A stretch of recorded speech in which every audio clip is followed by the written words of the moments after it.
ای سید ما، ای مولای ما، من جان ناقابلی دارم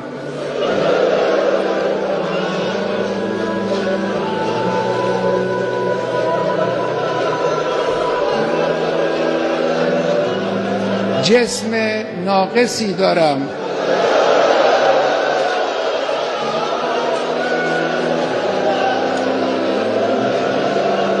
اندک آبرویی هم دارم که این را هم خود شما به ما دادید. همه اینها رو من کف دست گرفتم، در راه این انقلاب و در راه اسلام فدا خواهم کرد.